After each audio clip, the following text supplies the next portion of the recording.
NH media news కి స్వాగతం. బులెటిన్ల ముందుగా హెడ్లైన్స్. బందీలను చంపిన ఇజ్రాయెల్ సైన్యం పొరపాటు జరిగిందని ప్రకటన.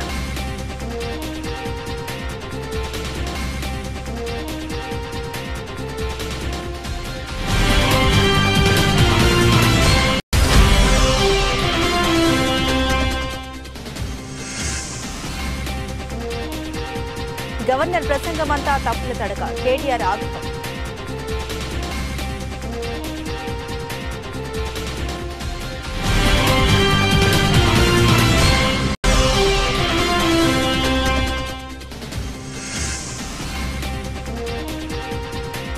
యువగల ముగింపు కార్యక్రమానికి రాలిన పవన్ కళ్యాణ్.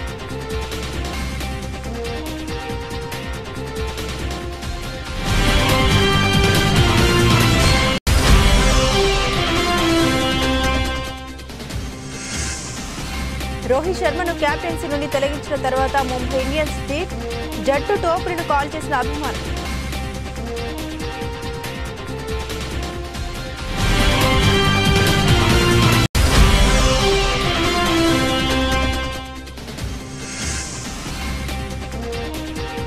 సలార్ ఫస్ట్ టికెట్ కొన్న రాజమౌళి, మూవీ ప్రమోషన్ స్టార్ట్ చేసిన చిత్ర యూనిట్.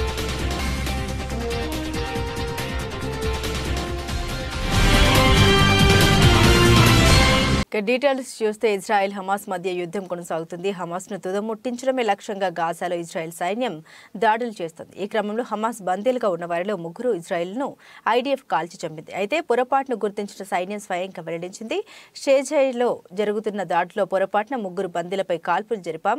దీంతో వారు మృతి చెందారు. ఈ ఘటనపై విచారం వ్యక్తం చేస్తున్నాం. జరిగిన తప్పిదం నుండి పాఠాలు నేర్చుకుంటామని ప్రకటన విడుదల చేసింది. మృతుల్లో ఒకరు ఇజ్రాయెల్లోని కెఫార్ అజా ప్రాంతానికి చెందిన యోటం హైమ్ కాగా మరొకరు నీర్ అం ప్రాంతానికి చెందిన వారిగా సైన్యం గుర్తించింది. కుటుంబ సభ్యుల విజ్ఞప్తి మేరకు 3వ వ్యక్తి పేరును వెల్లడించడం లేదని తెలిపింది. అక్టోబర్ 7న ఇజ్రాయెల్పై హమాస్ దాడి చేసింది. దీంతో 1200 మందికి పైగా ప్రజలు మరణించారు. మరో 240 మందిని బందీలుగా చేసుకుంది. అయితే ఇజ్రాయెల్ చేస్తున్న ప్రతి దాడుల్లో ఇప్పటి వరకు 18,700 మందికి పైగా మరణించినట్లు హమాస్ ఆరోగ్య శాఖ వెల్లడించింది. కాగా హమాస్ చెరలో బందీలుగా ఉన్న వారందరినీ విడిపిస్తామని ఇజ్రాయెల్ ప్రధాని నెతన్యాహు ప్రకటించిన విషయం తెలిసింది. అయితే బందీలుగా ఉన్న సొంత పౌరుల్ని ఐడిఎఫ్ చంపడం గమనార్హం. నిన్న ఉభయ సభల్ని ఉద్దేశించి చేసిన గవర్నర్ ప్రసంగం అంతా తప్పుల తడకగా ఉందని బీఆర్ఎస్ ఎమ్మెల్యే కేటీఆర్ తీవ్ర ఆగ్రహం వ్యక్తం చేశారు. శాసనసభలో గవర్నర్ ప్రసంగానికి ధన్యవాదాలు తెలిపే తీర్మానంపై చర్చ సందర్భంగా కేటీఆర్ మాట్లాడారు. గవర్నర్ ప్రసంగం పూర్తిగా అసత్యాలు, అభూత కల్పనలు, తప్పుల తడకగా సాగింది. ఇలాంటి ప్రసంగాన్ని వినడానికి ఒక సభ్యుడిగా సిగ్గుపడుతున్నాను. ఇంత దారుణమైన ప్రసంగం రాష్ట్ర శాసనసభ చరిత్రలో విని ఉండం. 1000 ఎలుకలు పిల్లి తీర్థయాత్రలకు బయలుదేరినట్లు చేయాల్సిన ఘాతుకాలన్నీ చేసి చాలా అద్భుతమైన ఉపన్యాసం చేసి గత ప్రభుత్వంపై నెపాన్ని నెట్టే ప్రయత్నం చేసింది ఈ కాంగ్రెస్ ప్రభుత్వం. దీన్ని తప్పుబడుతున్న గవర్నర్ దారుణమైన ప్రసంగం చూసిన తర్వాత కాంగ్రెస్ పరిపాలనలో రాష్ట్ర భవిష్యత్ 5 ఏళ్లు ఎలా ఉండబోతుందో మాకు రాష్ట్ర ప్రజలకు అర్థమైంది. వాస్తవాలు ప్రజల ముందు పెట్టాల్సిన బాధ్యత మాపై ఉంది అని కేటీఆర్ స్పష్టం చేశారు. కల్పనలు, తప్పుల తడక అని చెప్పడానికి నేను బాధపడతా ఉన్నా. ఇట్లాంటి గవర్నర్ ప్రసంగం వినడానికి ఒక సభ్యుడిగా సిగ్గుపడతా ఉన్నా అధ్యక్ష. ఎందుకంటే ఇంత దారుణమైన అపసవ్యపు ప్రసంగం ఇదివరకు రాష్ట్ర శాసనసభ చరిత్రలో రెండు కూడా విని ఉండవు అధ్యక్ష. ఒక్క మాటలో చెప్పాలంటే అధ్యక్ష, 1000 ఎలుకలు తిన్న పిల్లి కదా తీర్థయాత్రలకు బయలుదేరినట్టు చేయాల్సిన దారుణం అంతా చేసి ఘాతకాలని చేసి చాలా అద్భుతమైన ఉపన్యాసం కేవలం 10 సంవత్సరాలు ప్రభుత్వం నడిపిన వాళ్ళ మీద నెపాన్ని నెట్టే ప్రయత్నం ఏదైతే కాంగ్రెస్ ప్రభుత్వం చేసిందో అధ్యక్ష, దీన్ని నేను పూర్తి స్థాయిలో తూర్పారబడుతున్నాను, తప్పుపడతా ఉన్నాను అధ్యక్ష. అధ్యక్ష, ఈ దారుణమైన గవర్నర్ గారి ప్రసంగం చూసిన తర్వాత, దారుణమైన ప్రసంగం చూసిన తర్వాత కాంగ్రెస్ పరిపాలనలో రాష్ట్ర భవిష్యత్తు రాబోయే 5 ఏళ్లు ఎట్లా ఉండబోతుందో చాలా స్పష్టంగా నిన్న పూర్తి స్థాయిలో మాకు అర్థమైంది అధ్యక్ష, రాష్ట్ర ప్రజలకు కూడా అర్థమైందని నేను అనుకుంటా ఉన్నా అధ్యక్ష. అయినప్పటికీ వాస్తవాలు ప్రధాన ప్రతిపక్షంగా వాస్తవాలు ప్రజల ముందు పెట్టాల్సిన బాధ్యత మా ముందు ఉంది అధ్యక్ష. కాబట్టి తప్పకుండా అవన్నీ కూడా చెప్తాను అధ్యక్ష.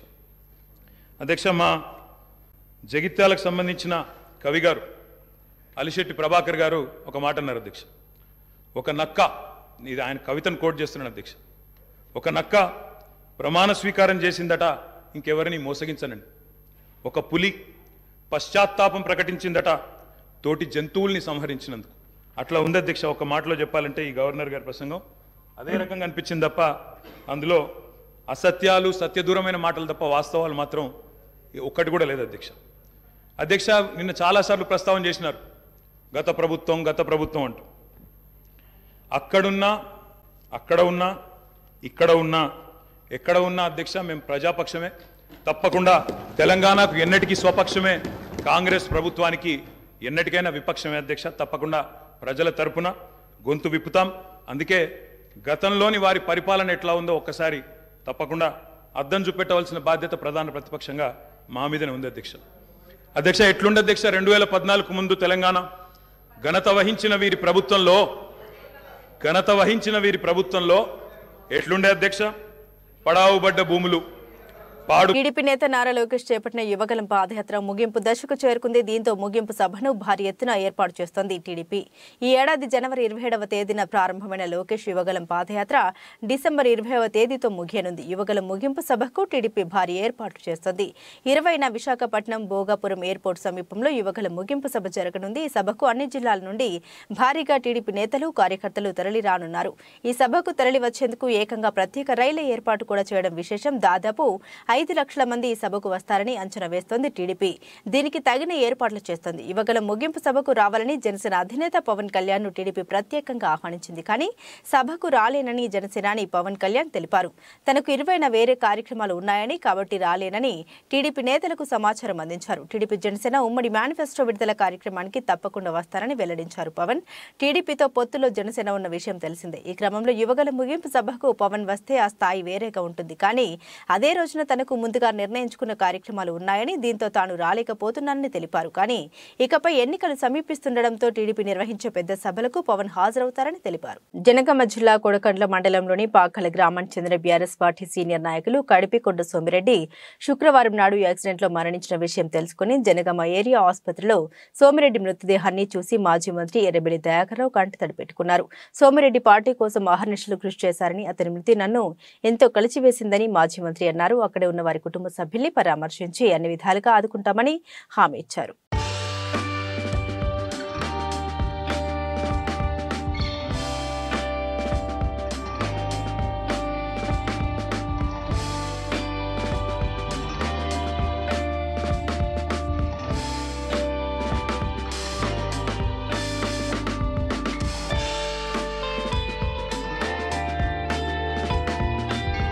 డాక్టర్ బిఆర్ అంబేద్కర్ కోనసీమ జిల్లా కొత్తపేట మండలం పలివెల గ్రామంలో గడప గడపకు కార్యక్రమంలో ప్రభుత్వ ఎమ్మెల్యే చీర్ల జగ్గిరెడ్డి మాట్లాడారు. తెలుగుదేశం నాయకుల మాటలకు కాలం చెల్లిందని, మేం ప్రతి ఇంటికి వెళ్లి చేపట్టిన పథకాల గురించి ఇవ్వడం జరుగుతుందని, అదేవిధంగా మీరు గడిచిన 14 సంవత్సరాలుగా చంద్రబాబు హయాంలో మీరు ఏ పథకాలు చేపట్టారని, ఒక కాగితం రూపంలో మీరు చేసిన అభివృద్ధి పనులు ఇవి అని చెప్పగలరా, ప్రజలకు చూపించగలరా అని ప్రశ్నించారు.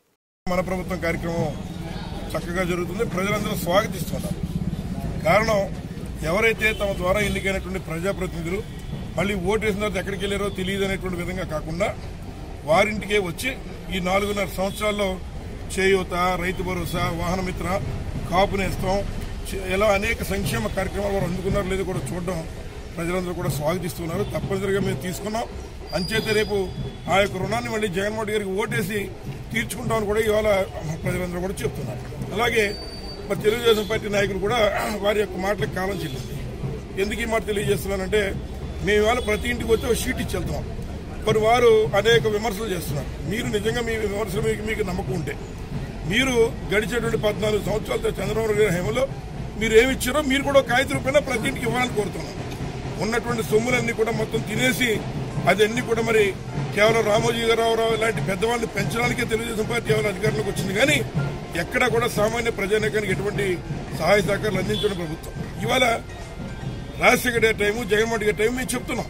మేము ఆరోగ్యశ్రీ కార్యక్రమాన్ని రాజశేఖర్ గారు పెట్టాడు, లేదా ఇవాళ ఉన్నటువంటి రైతు భరోసా జగన్మోహన్ గారు పెట్టారు మేము చెప్తున్నాం 4.5 సంవత్సరాల్లో. కానీ 14 సంవత్సరాలు చేసినటువంటి చంద్రబాబు నాయుడు ఈ కార్యక్రమం నేను చేశానని చెప్పుకోవడానికి కూడా ఏమీ లేదు, ఒక్క మాంగారిని వెన్నుపోటుపోవడం తప్ప. అలాగే ఈ నియోజకవర్గంలో తెలుగుదేశం పార్టీ నాయకులు కూడా మీరు మాట్లాడుతున్న మాటల మీద మీకు నిబద్ధత, నిక్కచ్చిగా మీరు ఉన్నారనేటువంటి అభిప్రాయం. సామర్లకోట కాకినాడ ప్రధాన రహదారి దుస్థితిపై జనసేన పెద్దపురం నియోజకవర్గ ఇన్ఛార్జ్ తుమ్మల రామస్వామి ఆధ్వర్యంలో నిరసన పాదయాత్ర. వీకే రాయపురం నుండి మాధవపట్నం వరకు 6 కిలోమీటర్ల పాదయాత్ర. భారీగా ఎత్తున పాల్గొన్న జన సైనికులు, వీర మహిళలు. ప్రధాన రహదారిపై గోతులు పోల్చుదాం, ప్రాణాలు కాపాడుకుందాం అనే నినాదంతో నిరసన తెలియజేస్తూ నిద్రపోతున్న ప్రభుత్వాన్ని నిద్ర లేపేందుకే పాదయాత్ర నిర్వహిస్తున్నామని పెద్దపురం జనసేన ఇన్ఛార్జ్ తుమ్మల రామస్వామి అన్నారు. అలాగే ఈ రోడ్డులో ఎన్నో ప్రమాదాలు జరిగి ప్రజలు ప్రాణాలు పోతున్నా ప్రభుత్వానికి పట్టడం లేదు. రోడ్డు నిర్మాణం చేపట్టకపోతే ఆందోళన ఉధృతం చేస్తాం. అనంతరం టిప్పర్ లారీ మట్టిని తీసుకొచ్చి ఆ గోతుల్ని జనసేన నాయకులు పూడ్చారు.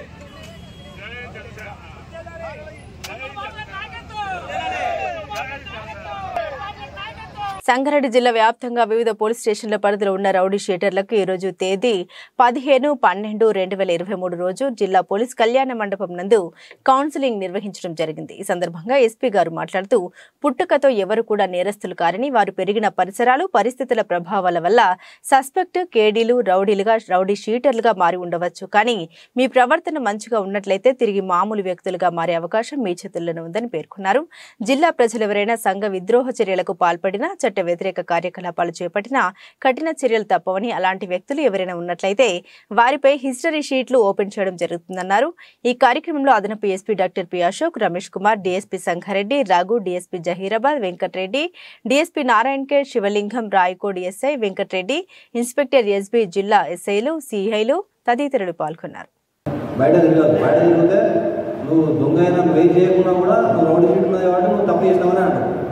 సో నెక్స్ట్ మళ్ళీ పీరియాడికల్ రివ్యూస్ అనేది పెట్టుకుంటూ ఉంటాము.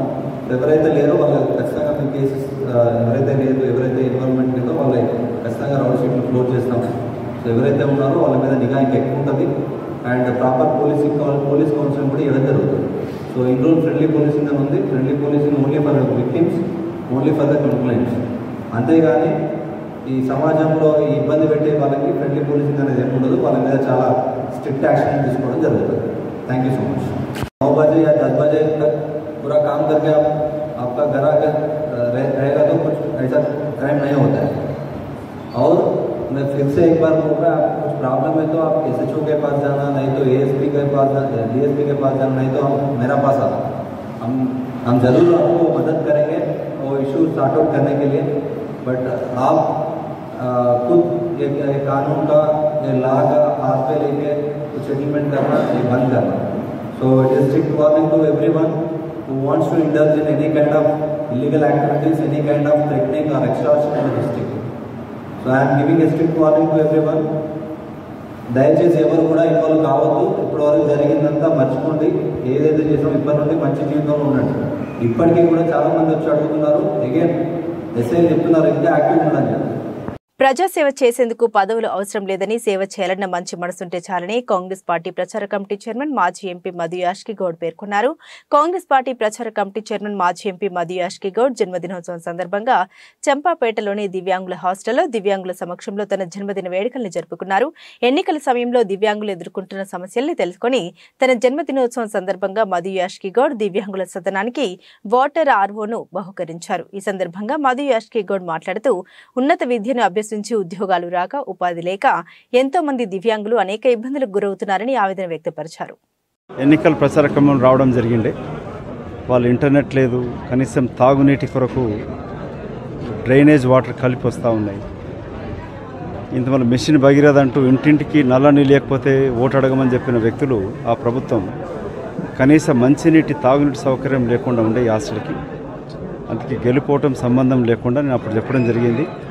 వీళ్ళకు ఆర్ఓ ప్లాంట్ పెట్టిస్తానని చెప్పి ఇక్కడ ఆర్ఓ ప్లాంట్ పక్కన బాలికలది ఉంది, వాళ్ళకు కూడా దివ్యాంగుల హాస్టలే. అక్కడ వాషింగ్ మిషన్ ఒకటి, ఫ్యాన్లు ఇవన్నీ కూడా మదియాస్కి ఫౌండేషన్ ఇనిషియేటివ్ ద్వారా ఏర్పాటు చేయడం జరిగింది. ప్రజా జీవితంలో ఉన్నవాడు గెలుపోవటంలో ఓటు రాజకీయం కాకుండా ప్రజలకు జవాబుదారీగా ఉంటూ మానవీయ కోణంలో పనిచేయాలి. అందుకే కాంగ్రెస్ పార్టీ ప్రభుత్వం రేవంత్ రెడ్డి గారి నాయకత్వాన్ని ఏర్పడిన వెంటనే మొట్టమొదటి ఉద్యోగ పత్రం కూడా ఒక దివ్యాంగుని సోదరికి ఇవ్వడం జరిగింది. సోనియా గాంధీ గారు రాజీవ్ గాంధీ ఫౌండేషన్ ద్వారా దేశంలో ఉన్న వికలాంగులకి మోటరైడ్ వెహికల్స్ ఇవ్వడం జరుగుతూ ఉంది. ఇంకా కూడా కాంగ్రెస్ ప్రభుత్వం ఉన్నప్పుడు కూడా ఈ ఫౌండేషన్స్ అన్నీ కూడా మేము సోనియా గాంధీ గారిని రాజీవ్ గాంధీ ఫౌండేషన్ ఆదర్శంగా తీసుకొని మదియాస్కి ఫౌండేషన్ ద్వారా చనిపోయిన రైతు కుటుంబాలకి ఎక్కడైతే విద్యా వైద్యపరంగా సహాయాలు అందించడం జరుగుతుంది గత 20 సంవత్సరాల నుంచి, ఒక్క పైసా ప్రైవేట్ తీసుకోకుండా. అందుకే వాళ్ళు నా జన్మదినాన్ని సేవా కార్యక్రమం ఉపయోగించుకుంటూ మా కాంగ్రెస్ పార్టీ నాయకులు. పత్తిపాడులో వరుస దొంగతనాలు. పంచాయతీ కార్యాలయం ఎదుట హీరో షోరూం పక్కన వీధి కొత్తపేటలో వరుస దొంగతనాలు. రాత్రి ఓ కిరాణా షాప్ తాళాలు పగలగొట్టి కొద్దిపాటి మొత్తం పట్టుకెళ్లారు. ఆ పక్కనే అద్దెకుంటున్న మాస్టారు ఇంట్లో తాళాలు పగలగొట్టి చొరబడ్డారు. బీరువా తాళాలు పగలగొట్టి ఓ లాకర్ ఓపెన్ కాకపోవడంతో బంగారం చేజిక్కలేదు. కొద్దిపాటి డబ్బులు దొంగిలించినట్టు తెలుస్తోంది. అయితే ఇటీవల ఇదే ప్రదేశంలో టీచర్ల ఇంట్లో 15 లక్షలు నగదు దోచేశారు. 3 ఇండ్లలో వంట గ్యాస్ సిలిండర్లు దోచుకెళ్లారు. మా కాలనీ వాసులకి రక్షణ కల్పించమని పోలీసులకి మొరపెట్టుకుంటున్నారు అక్కడి ప్రజలు.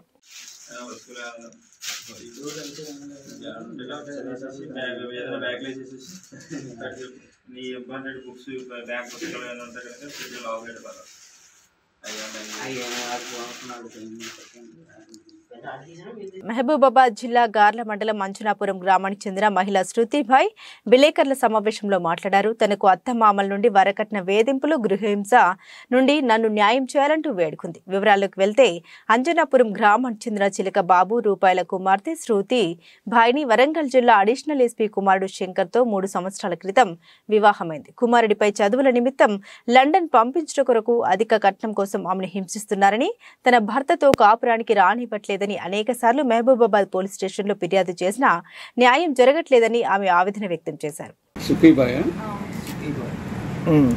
నాకు వరంగల్ హన్మకొండలో అడిషనల్ ఎస్పీ రాగ్య నాయక్ వాళ్ళ కొడుకుకి ఇచ్చి మ్యారేజ్ చేశారు మార్చ్ 11న శంకర్తో 2020లో.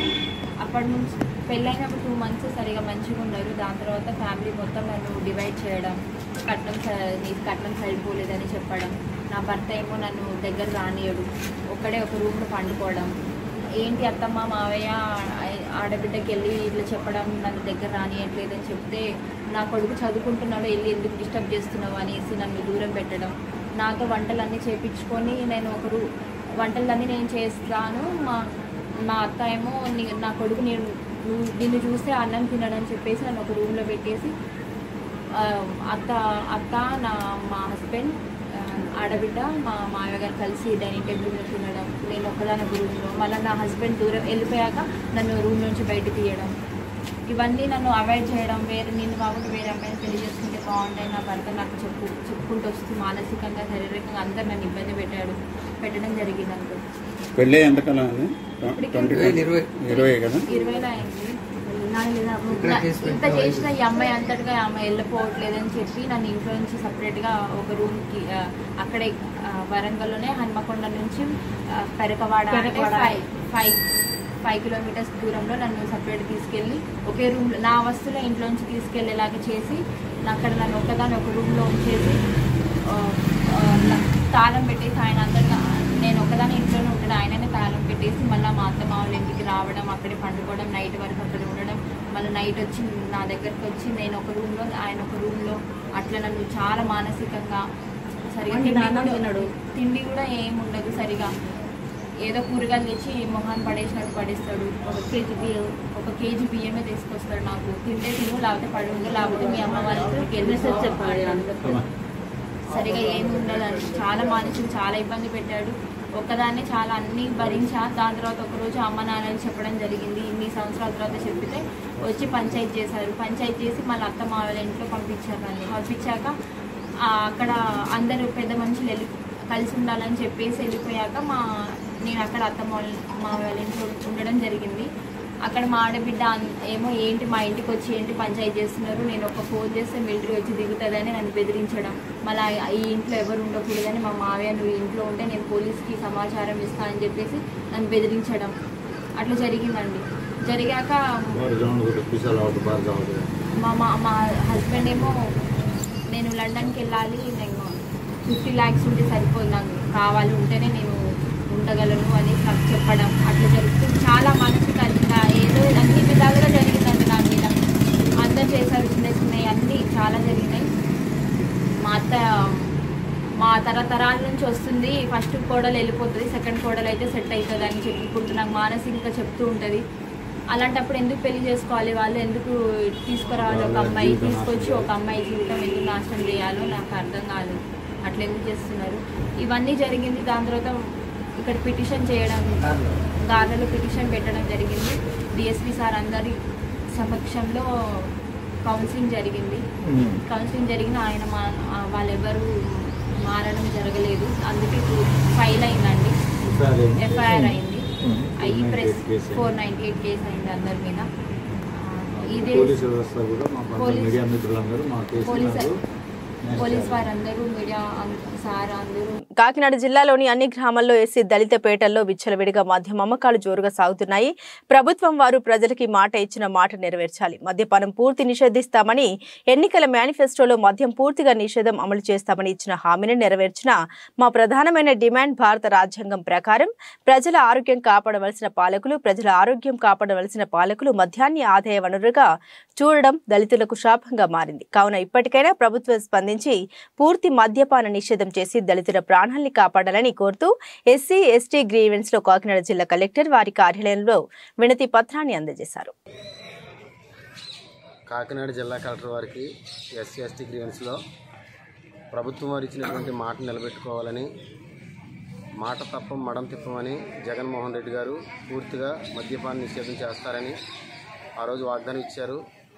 ఈ రోజున దళితపేటల్లో మద్యం ఏరులై పారుతున్నప్పటికీ ఆరోగ్యాన్ని కాపాడవలసినటువంటి పాలకులే మద్యాన్ని ఆదాయ వనరుగా చూసి అనేకమైనటువంటి కుటుంబాలు చిన్నభిన్నమైపోతున్నప్పుడు పట్టించుకోకుండా ఈ రోజున ప్రభుత్వం తీరు చాలా విషాదకరంగా ఉంది.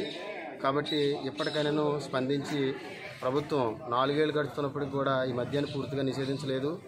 రాబోయే ఎన్నికల్లో కంటే ముందుగా ఈ మద్యపాన నిషేధాన్ని పూర్తిగా చేయాలని మా యొక్క విన్నపాన్ని ప్రభుత్వానికి తెలియజేస్తూ ఉన్నాం. ఈ మద్యం వల్ల అనేకమైనటువంటి అనర్థాలకు దారితీసి అనేక కుటుంబాలు ఈదున పడి అనేక జీవితాలు గాలిలో కలిసిపోతూ ఉన్నాయి. కాబట్టి ప్రభుత్వం సత్వరమే పరిష్కారం చేసి మద్యపాన నిషేధాన్ని పూర్తిగా చేయాలని మా యొక్క డిమాండ్ చేస్తూ ఉన్నాం. డాక్టర్ బిఆర్ అంబేద్కర్ కోనసీమ జిల్లా మండల పరిధిలోని పాసర్లపూడి గ్రామాల్లో పంట పొలాల్లో గ్యాస్ లీకేజీ కావడంతో రైతులు, స్థానికులు భయాందోళనకు గురయ్యారు. పాసరపూడి గ్రామంలో 43వ నెంబర్ బావి నుండి నగరం జీసీఎస్ కు అనుసంధానంగా ఉన్న పైప్ లైన్ లో లీకేజీ జరిగినట్లు గుర్తించిన స్థానికులు వెంటనే నగరం ఓఎన్జీసీకి సమాచారం అందించారు. ప్రస్తుతం ఈ పైప్ లైన్ నుండి ఎటువంటి గ్యాస్ సరఫరా కాకపోవడంతో అప్రమత్తమైన అధికారులు వెంటనే స్పందించి లీకేజీని అరికట్టారు. 43వ నెంబర్ బావికి సంబంధించి టెస్టింగ్ పనులు చేస్తుండటంతో లీకేజీ జరిగినట్లు ప్రాథమికంగా నిర్ధారించారు.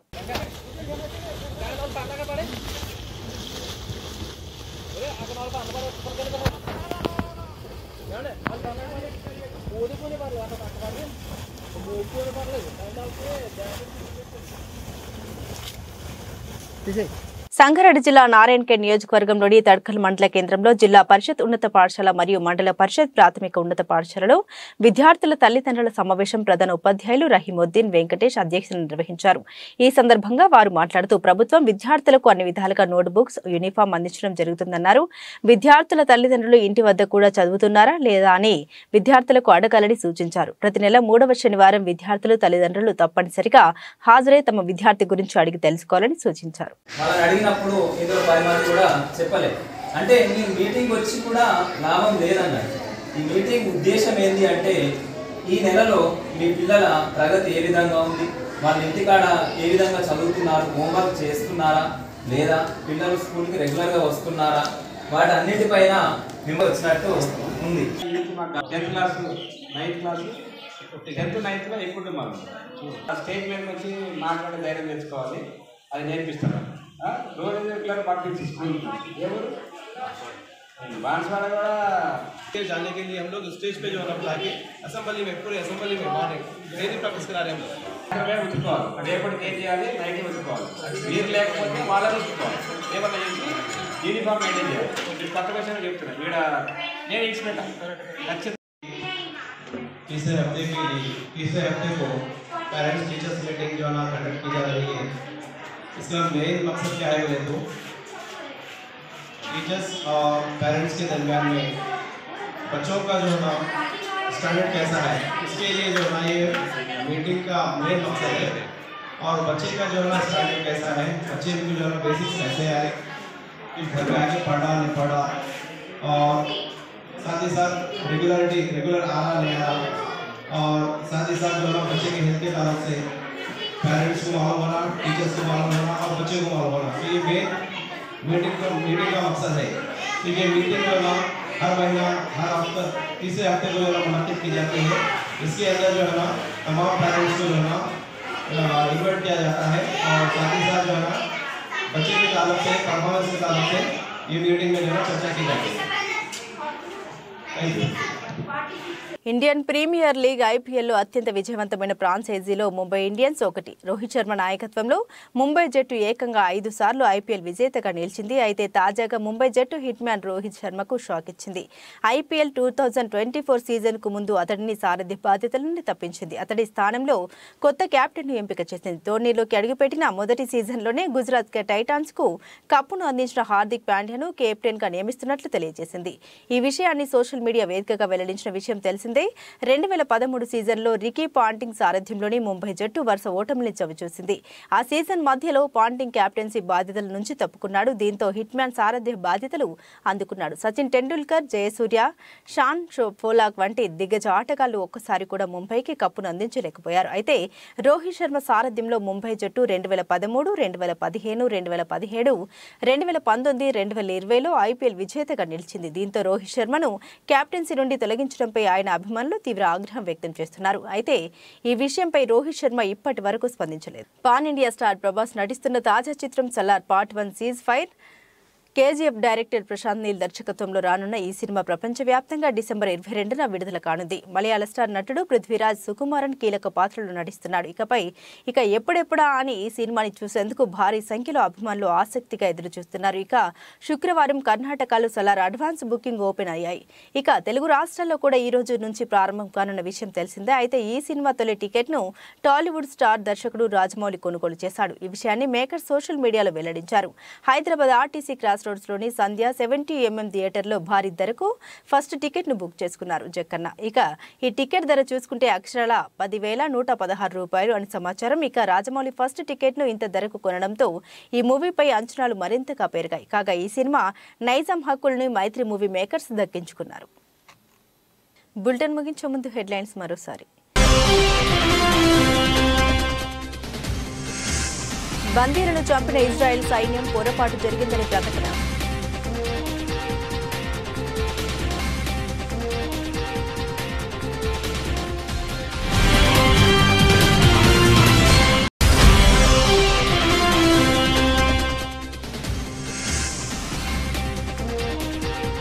గవర్నర్ ప్రసంగమంతా తప్పుల తడక, కేటీఆర్ ఆగ్రహం.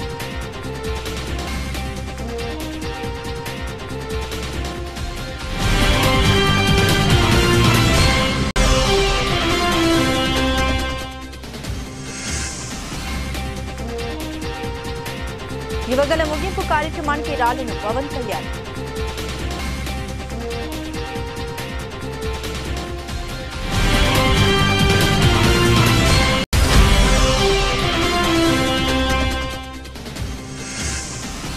రోహిత్ శర్మను కెప్టెన్సీ నుండి తొలగించిన తర్వాత ముంబై ఇండియన్స్ చీఫ్ జట్టు టోపీలను కాల్ చేసిన అభిమానులు.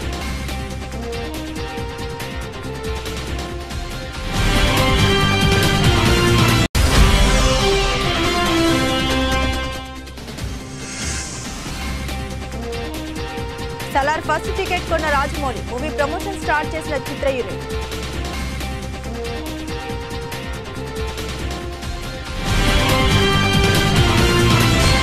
ఇవి బులెటిన్ అప్డేట్స్. మరిన్ని అప్డేట్స్ కోసం చూస్తూనే ఉండండి News 9 Today News.